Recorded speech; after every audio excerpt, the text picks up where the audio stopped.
英國嘅天氣千變萬化，好似今日咁，晏晝咁晴朗，但係原來風力呢就好似香港3號風球咁。你睇下個牌就嚟冧啦！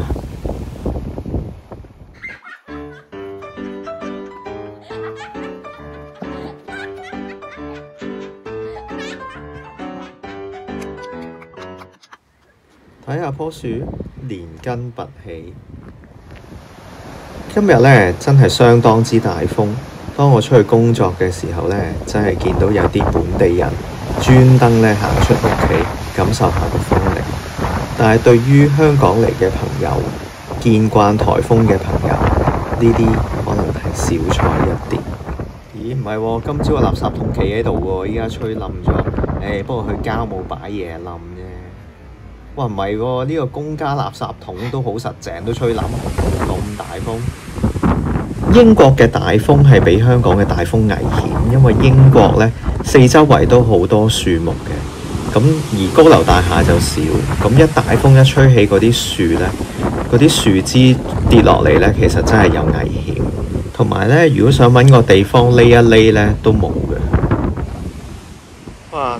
睇到條河呢，有啲漣漪啊，係咪叫做哇？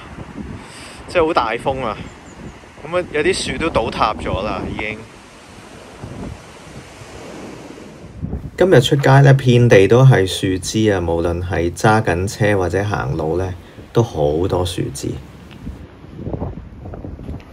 喺英國呢邊呢，返學就冇話大風就唔使返學嘅。咁呢就依家咁樣行呢，逆風而行呢，真係好凍啊，好大風啊！其實大風呢就冇咩可怕，不過呢就係落雨。英國呢就好多呢啲咁嘅水凼呢，就喺路邊。咁香港呢都有嘅，但係英國啊特別多。咁呢個危險呢就係有車行過，如果高速行過呢，你睇下條行人路咁窄嘅時候呢，好容易就係濺起啲水呢，就會整濕自己咯。我自己呢就親眼即係親自試過呢，就係俾架車呢，就係擠起嗰啲水呢，就整濕咗個身啦。我諗佢都係冇心嘅，不過只不過呢，行人路就實在太窄啦，冇辦法啦。即係大家呢，如果行馬路，即係行人路嘅時候就小心啦。就如果見到呢啲水凼呢，就急急腳好過啦，即係趁未有車嘅時候。尋日喺屋企呢，都已經有預警呢，今日會係大風，可能會有問題。因為呢 Council 嗰度呢，專登派咗一隊人呢去我屋企附近嗰度修剪突咗出嚟嗰啲樹枝啦。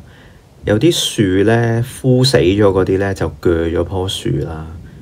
咁呢就嗱，見到個好得意嘅現象嘅就係呢，呢度啲街坊呢，佢見到 Council 嘅即係 cut 樹嗰啲staff 呢，佢哋會主動呢俾一啲食物佢哋呢，就好欣賞佢哋幫忙呢去清理嗰啲枯葉啊，同埋一啲死咗嗰啲樹咯。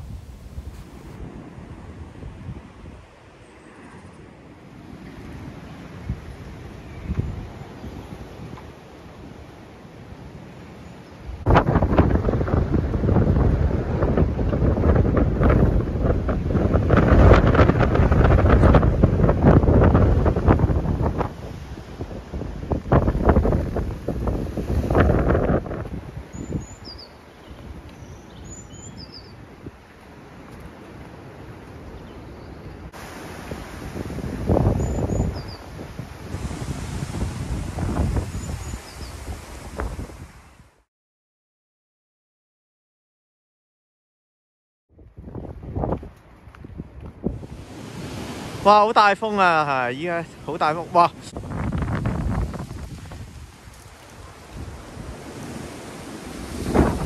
哇！手機都喐埋。